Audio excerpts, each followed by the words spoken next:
Jason Watkins? Yes, ma'am. And will your client waive the formal reading of the indictment? He will, Your Honor. Mr. Watkins, in cause number 23, DCCR 0198, you're charged with the second-degree felony offense of sexual assault of a child from December 25th of 2022. And how do you plead to that charge? Are you pleading guilty freely and voluntarily?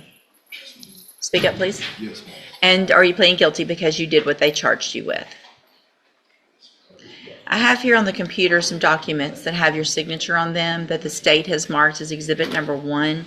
Before you signed these, did you go over them with Mr. Rojas? Yes, ma'am. Do you fully understand them? I fully understand. And do you understand, if I follow the agreement that you've made with the district attorney, that you will be waiving or giving up any right to appeal? Understand. Also, do you understand, if you're not a U.S. citizen, that a plea of guilty or no contest may result in your deportation, exclusion from admission to the country, or denial of naturalization under federal law? Yes, And thank you. I have to ask everyone that. And did y'all fill out the I'm just thinking about that, just we did not. Okay, so on these documents, there is some information about sex offender registration requirements. And do you understand that as a result of this plea, that you will be required to register as a sex offender? Also, there will be another document that you guys need to sign that just has that specific information on about what those rules are. And so when we're finished today, you and Mr. Rojas need to go over that, and I'll just need your signature on that as well, okay? Okay. State tenders number 1. No objection. It's admitted. Is there any evidence that Mr. Watkins is not competent? No, Your Honor.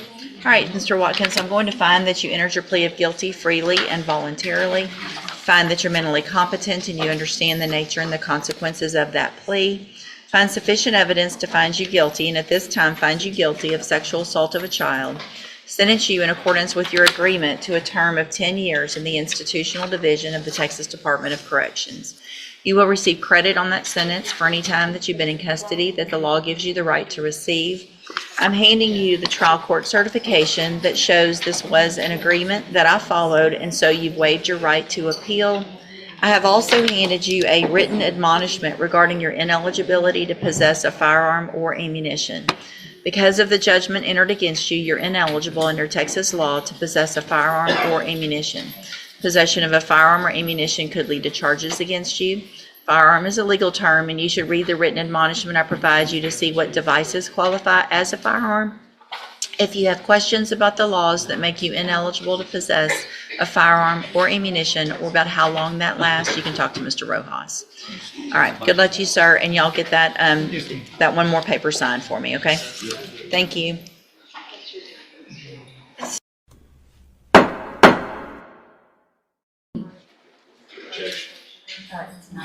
He almost didn't want to sign a rejection because it doesn't say speedy trial, so it's making it just.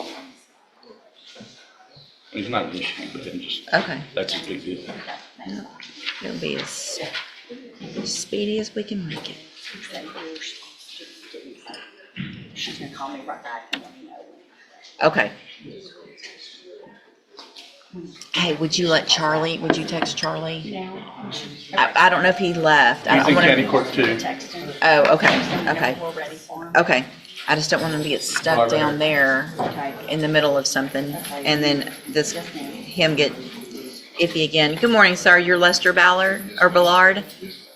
And Mr. Bolard, in cause number 24, DCCR 1882, you're charged with a second-degree felony offense of aggravated assault with a deadly weapon. That's from July 8th of 2024. Your indictment alleges that you were previously convicted of the third-degree felony offense of stalking on June 11th of 2007, and after that was final, you were convicted of the third-degree felony offense of assault with bodily injury on a family member, and that's from October 22nd of 2010. What that means is that if you go to trial and you're found guilty and those 2 prior convictions are true, then you would be considered a habitual offender with a minimum punishment of 25 years up to 99 years or life in prison. Do you understand? Yes, ma'am, I do. And I have here on the computer a plea bargain rejection that has your signature on it with Mr. Parker's that shows that the district attorney's office has made an offer if you wanted to enter a plea of guilty. And that would be on count 1 only. to count one only, which is the second-degree felony aggravated assault that you're charged with. And it would be for a cap of 5 years in prison, which means you would be leaving your punishment up to me.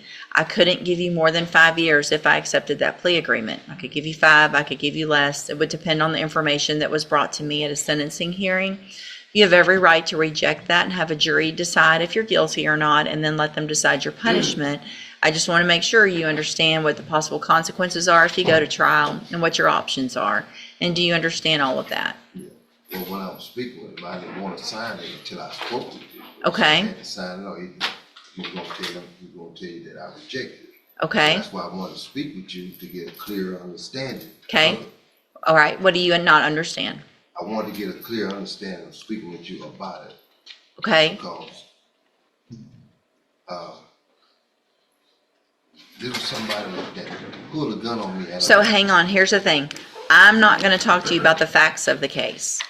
All right, so that's what your attorney's for, that's what a jury's I've relayed for. all this information to the district attorney's office, and they're aware of all this stuff. Okay, so Mr. Park, you've told him these things about what happened. He's told Mr. Smith. Mr. Smith's made his offer. You can either take it or let a jury decide. We're not going to negotiate, and I'm not going to get into the negotiations because that's not the time to do it. I also don't want you to say anything on the record right now that would potentially hurt you later in a trial. Okay, so what I need to know is, do you want to accept that plea agreement for a cap of 5 years, or do you want to let a jury decide? If you didn't do it, that's what juries are for, right? Okay, so you can't, if you plead, here's the thing, if you want to plead guilty, you're going to swear under oath that you're telling the truth. I'm going to ask you the question, are you pleading guilty freely and voluntarily? Are you pleading guilty because you did it? If you didn't do it, then that's what a jury's for. So do you want to reject that offer and go to trial? I was asking about the speedy trial as well. So we do not have any type of backlog here in this court. Cases are getting tried as quickly as we can possibly try them every single week. So every trial gets as speedy trial as I can possibly give it. All right? The reason why I asked that, because I'm around people that say they've been there 2 years in the county.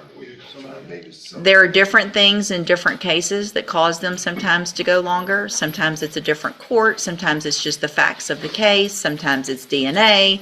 But I can assure you that we will do it as quickly as we possibly can. All right? So do you want to reject that offer and go to trial, or do you want to accept the offer?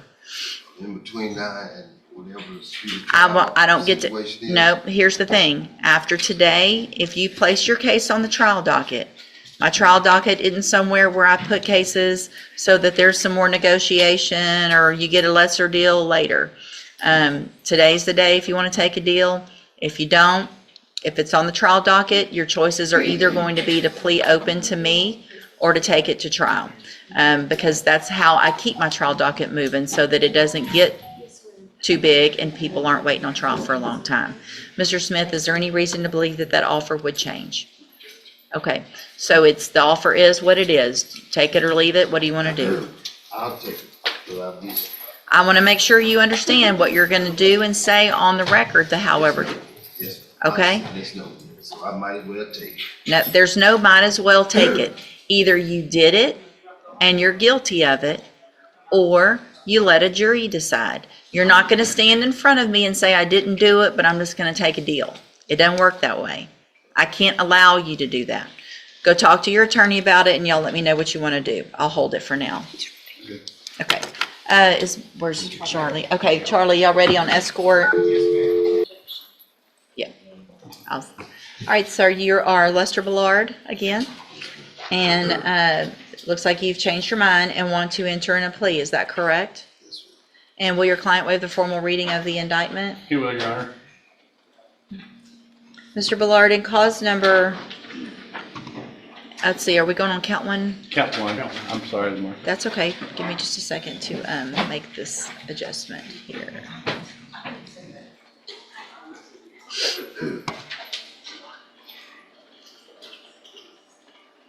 All right. The state is elected to proceed in count one only in cause number 24, DCCR 1882.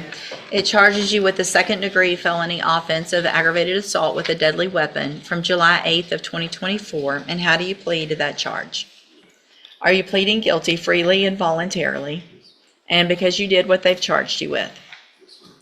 I have here on the computer some documents that have your signature on them that the state has marked as Exhibit Number 1. Before you signed these, did you go over them with Mr. Parker? Do you fully understand them? And do you understand, if I follow the agreement that you've made with the district attorney, that you'll be waiving or giving up any right to appeal? Also, do you understand, if you're not a U.S. citizen, that a plea of guilty or no contest may result in your deportation, exclusion from admission to the country, or denial of naturalization under federal law? State tenders number 1. No objection. It's admitted. Is there any evidence that Mr. Bolard is not competent? No, Your Honor. All right, sir, I'm going to find that you entered your plea of guilty freely and voluntarily, find that you're mentally competent and understand the nature and the consequences of that plea, find sufficient evidence to find you guilty, and at this time find you guilty of aggravated assault with a deadly weapon, sentence you in accordance with your agreement to a term of 3 years in the Institutional Division of the Texas Department of Corrections. You will receive credit on that sentence for any time that you've been in custody that the law gives you the right to receive. There is an affirmative finding of a deadly weapon. I'm handing you the trial court certification that shows this was an agreement that I followed, and so you have waived your right to appeal. I've also handed you a written admonishment regarding your ineligibility to possess a firearm or ammunition. Because of the judgment entered against you, you're ineligible under Texas law to possess a firearm or ammunition. Possession of a firearm or ammunition could lead to charges against you. Firearm is a legal term, and you should read that written admonishment I provide you to see what devices qualify as a firearm. If you have questions about the laws that make you ineligible to possess a firearm or ammunition, or about how long that lasts, you can talk to Mr. Parker.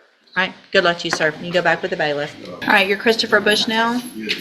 And so Mr. Bushnell has 2 cases: an evading arrest or detention with a motor vehicle and engaging in organized criminal activity, in cause numbers 25-0112 and 0113.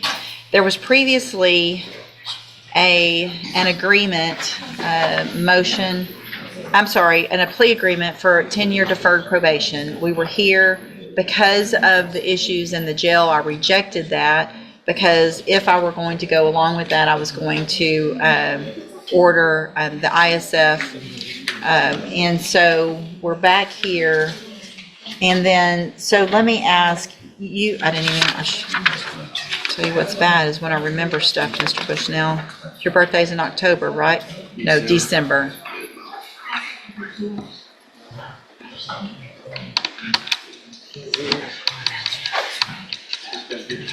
So,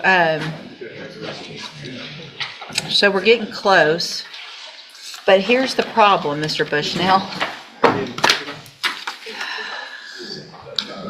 So you were here May 6th, right? And I didn't accept these plea agreements, and I got pretty upset with you because of what had been going on in jail, right? And what did I tell you? Back with no write-ups? You know how many write-ups you've gotten since May 6th? You want to take a guess? Too many to count. Too many to count. May 6th, you got, since then, 1, 2, 3, 4, 5, 6, 7, 8, 9, 10, 11. 11 more. Fighting, same things. Fighting, not following the rules, calling names. I mean, same thing.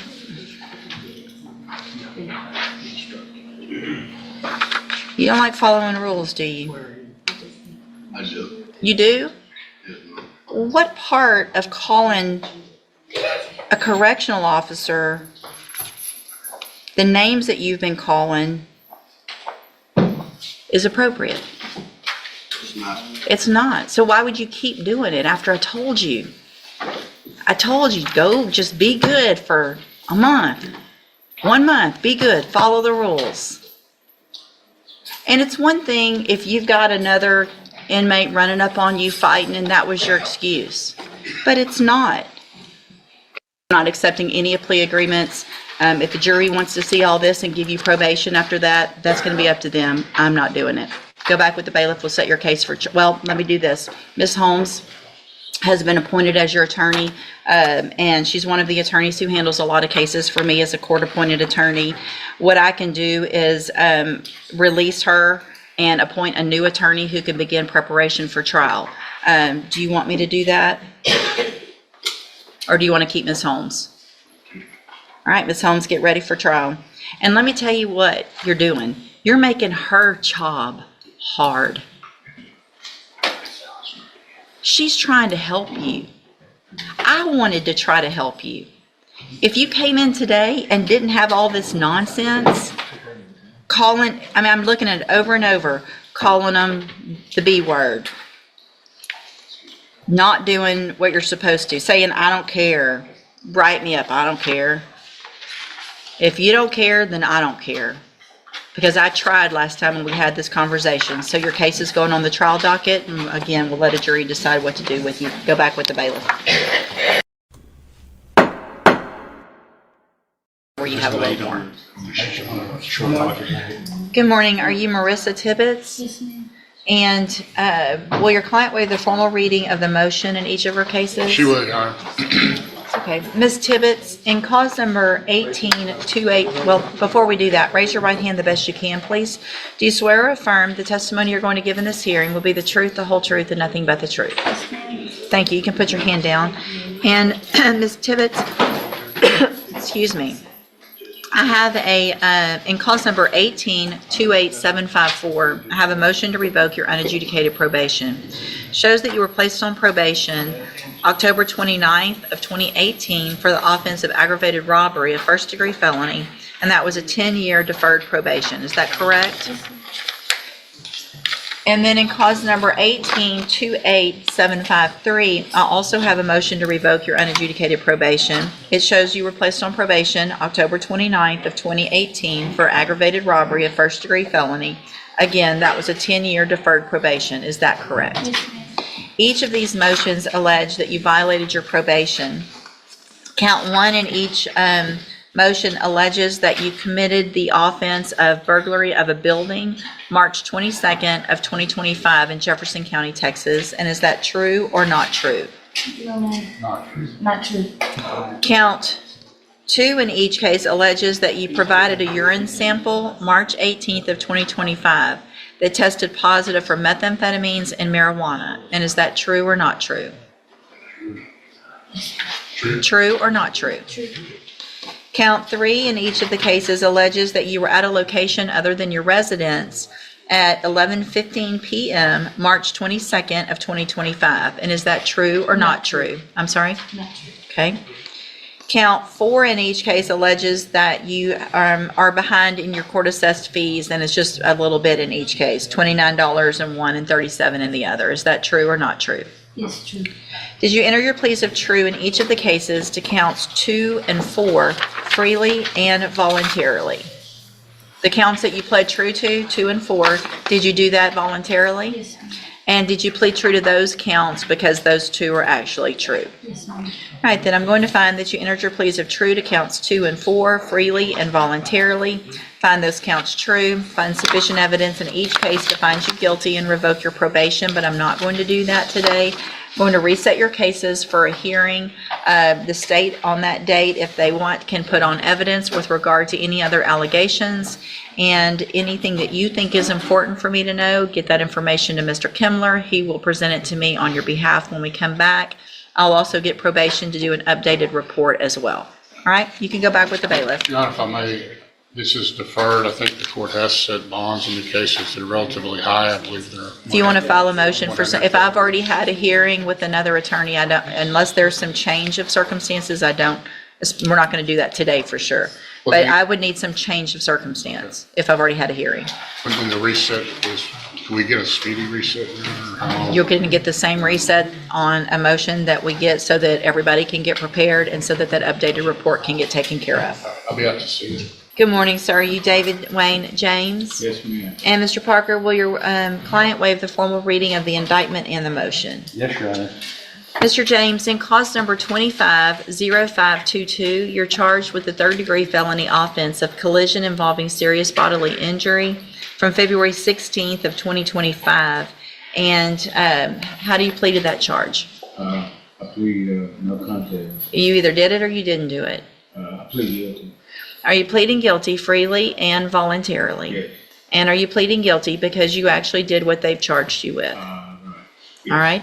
Then I have here on the computer in that case some documents that have your signature on them that the state has marked as exhibit number 1. Before you signed these, did you go over them with Mr. Parker? Yes, that's right. Do you fully understand them? Yes. And do you understand if I follow the agreement that you've made with the district attorney that you will be waiving or giving up any right to appeal? Right, yes. And it looks like the agreement that you've reached is for a 10-year term in prison, but that would be probated. You'd be on probation for 5 years. And is that your understanding of your agreement? Yes. Okay. The other case is, if you can't read my writing, it's extended probation and safety relapse. Okay. You can read it. I guess the length of time in the probation is something that, obviously, the length of time on your probation, because it's even written on here, on this one, I can give you any amount of time in probation, so I don't have to follow that 5-year. If I give you the probation and sentence you to probation, the 10-year term in prison, probate it for any number of years, you understand that you'll be waiving your right to appeal. Right. So the thing is, until I see an updated pre-sentence report and really see what's been going on, just on the face of this, it makes me have a little bit of pause because you're already on a felony probation and there's a new felony offense. And so I'm not sure that the length of time of only 5 years is something that I'm willing to go along with, but I'll take a look at it when we come back for sentencing. Do you understand? Yes. Your Honor, I've explained that to him, and I've explained to him that some courts don't even consider that. They automatically do it 10, but if you do everything you're supposed to do, the judge can always let you off probation early. Correct. Do you also understand, if you're not a U.S. citizen, that a plea of guilty or no contest may result in your deportation, exclusion from admission to the country, or denial of naturalization under federal law?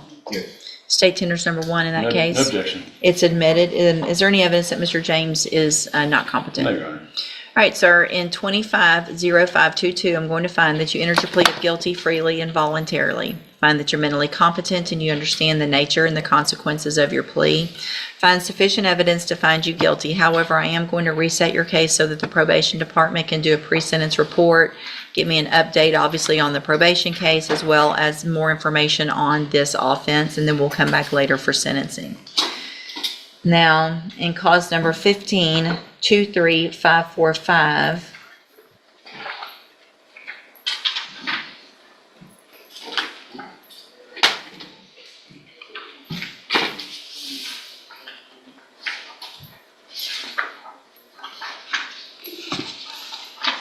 I have a second amended motion to revoke your unadjudicated probation. Shows that you were placed on probation November 13th of 2017 for the offense of burglary of a habitation, a second-degree felony, and that was a 10-year deferred probation. Is that correct? This motion alleges that you violated your probation. Count 1 alleges that you committed the new offense of possession of a controlled substance, February 3rd of 2025 in Jefferson County, Texas. And is that true or not true? It's true. Count 2 alleges that you committed the offense of possession of drug paraphernalia on February 3rd of 2025. And is that true or not true? It's true. Count 3 alleges that you failed to avoid persons or places of disreputable or harmful character, specifically by associating with past associates who are actively using illegal substances. Is that true or not true? It's true. Count 4 alleges that you provided a urine sample September 23rd of 2024 that tested positive for cocaine. Is that true or not true? Count 5 alleges that you provided a urine sample January 27th of 2025 that tested positive for methamphetamine. Is that true or not true? Count 6 alleges that you failed, nope, we're going to keep going. I want to know all of this if I'm going to consider leaving them on probation. Thank you, though. Count 6 alleges that you failed to abstain from the use of any and all intoxicating substances, including alcohol, and that you provided a urine sample on February 3rd of 2025 that tested positive for alcohol. Is that true or not true? Count 7 alleges that you're behind in your court-assessed fees as of February 3rd, 2025 in the amount of $1,689. Is that true or not true? That's true. Count 8 alleges that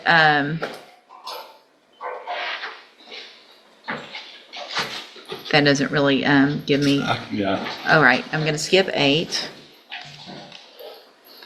Count 9 alleges that you failed to report to the probation department as directed on February 7th of 2025, and is that true or not true? True. Count 10 alleges that you were at a location other than your residence at approximately 11:51 p.m. February 16th of 2025. Is that true or not true? That's true. That's me. Count 11 alleges that you failed to submit to the alcohol or drug screening as directed February 11th, February 14th, and February 19th of 2025. Is that true or not true? That's true. Count 12 alleges that you committed that new offense of collision involving serious bodily injury February 16th of 2025. And is that true or not true? That's true. Did you enter your pleas of true to all of the counts except, let's see, 8, which is the one that I left out, freely and voluntarily? Yes. And did you plead true to all of those counts because they're actually true? Yes. I have here on the computer some documents that have your signature on them in this case as well. Again, did you go over these with Mr. Parker? Yes. Do you fully understand them? Yes. You understand if I follow the agreement that you've made with the district attorney that you would be waiving or giving up any right to appeal? Yes. And it looks like the agreement in this case would be for me to continue your probation, extend it for 2 years, and order you to the Safe B Relapse Program. Is that your understanding? Yes. State tenders number 1. No objection. It's admitted. All right, so I'm going to find that you entered your pleas of true to counts 1 through 12 minus 8 freely and voluntarily. Find those counts true. Find sufficient evidence to find you guilty and revoke your probation, but I'm not going to do that today. I'm going to reset your case, again, to get an updated report about this case as well as a report about the other case, and we'll come back at a later date for sentencing. All right, you can go back with the bailiff. Thank you. Yes, sir. And Mr. Sanchez is currently on probation for the offense of driving while intoxicated, third or more. A motion to revoke was filed with the allegation that there was a new offense of driving while intoxicated from April 15th of this year in Wharton. Is that Wharton County or, anyway, it's in Texas. And then also that on April 15th, 2025, he was driving a vehicle that was not equipped with an ignition interlock device, and that he failed to abstain from the use of alcohol. Mr. Franklin has filed a motion asking that I set a bond. There's currently not a bond on the motion to revoke probation. Do you intend to call your client as a witness or no? Or Only if necessary, Your Honor. go ahead and I'm trying to find, give me just a second. I'm looking for the old PSI. I have my copy if you need it, Your Honor. This one may be old enough where it didn't get, It may be so old, like back then, they probably weren't. It was 2019.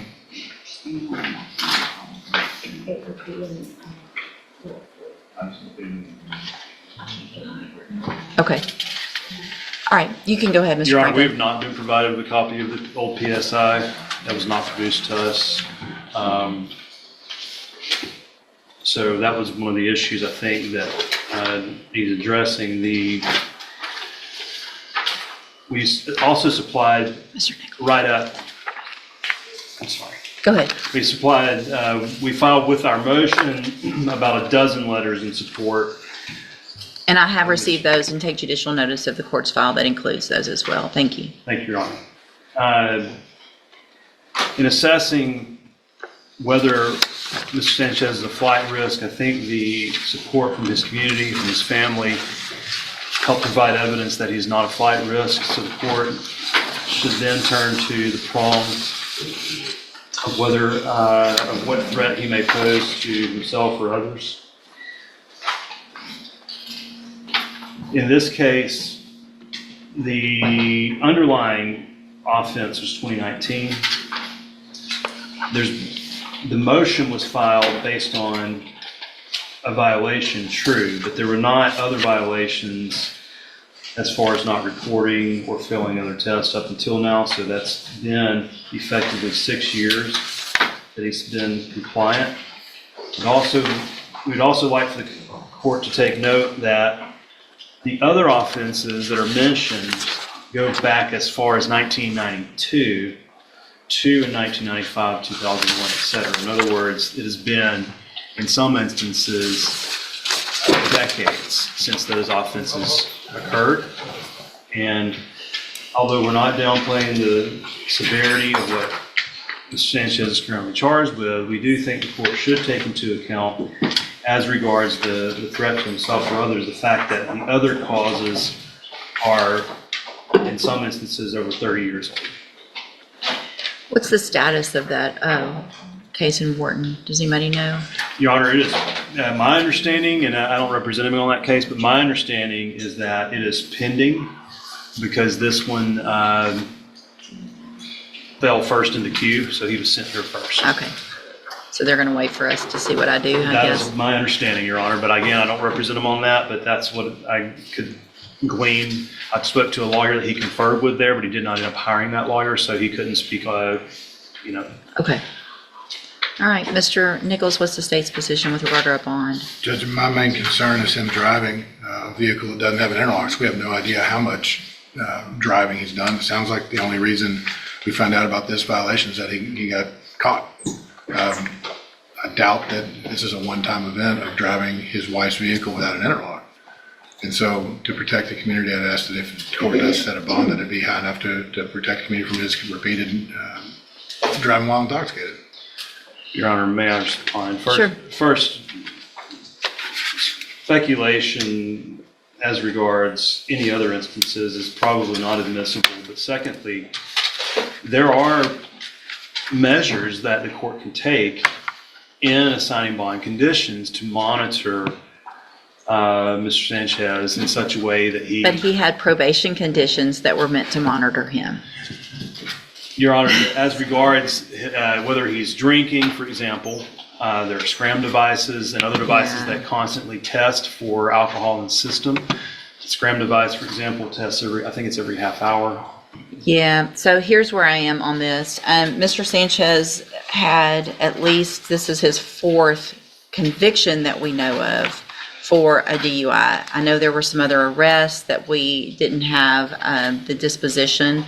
Looks like, at least according to some of the information I've received, that there's been 7 or 8 arrests. This was a cap. Including those as well, Your Honor. Okay, that's overruled. They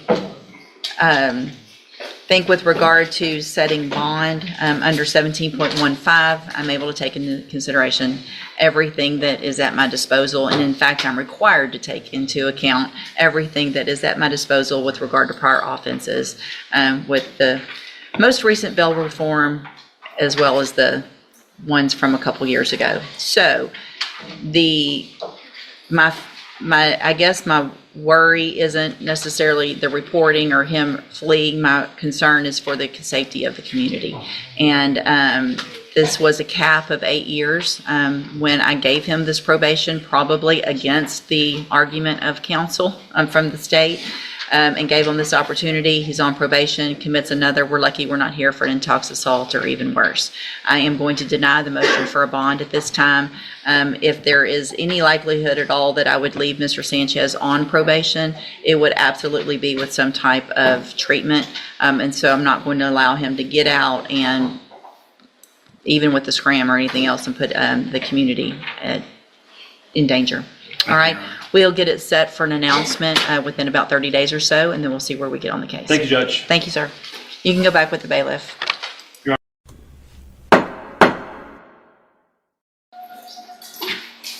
Good morning, ma'am. Are you Ebony Brousard?